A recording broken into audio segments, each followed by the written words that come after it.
الإسلام ما فيه جماعة الإخوان ولا جماعة التبليغ ولا صوفية ولا شيعة، فيه كتاب وسنة. اتبعوا ما أنزل إليكم من ربكم ولا تتبعوا من دونه أولياء قليلا ما تذكرون. والنبي صلى الله عليه وعلى آله وسلم يقول كما في الصحيحين: إذا أمرتكم بأمر فاتوا منه ما استطعتم، وإذا نهيتكم عن شيء فاجتنبوه. ويقول أيضا كما في السنن من حديث الإرباض بن سارية: فإنه من يعش منكم فسيرى اختلافا كثيرا، فعليكم بسنتي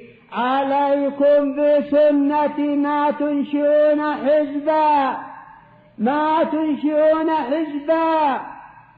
رب العزة ذم كثرة الأحزاب، نعم، فتقطعوا أمرهم بينهم زبرا كل إلينا راجعون. فتقطعوا أمرهم بينهم زبرا كل حزب بما لديهم فرحون. نعم، الناس ينقسمون إلى قسمين: إلى حزب الله وإلى حزب الشيطان. الإسلام ليس فيه جماعة إخوان مسلمين، فيه جماعة المسلمين. الإسلام ليس فيه جماعة التبليغ القبوريين الصوفية. الإسلام ليس فيه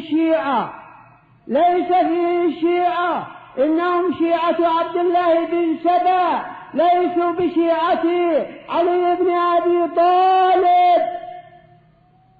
أين أنتم وأين علي بن أبي طالب الذي أمره النبي صلى الله عليه وعلى آله وسلم ألا يدع قبرا مشرفا إلا سواه ولا صورة إلا طمسها، وأنتم تأمرون ألا مساجد على القبور.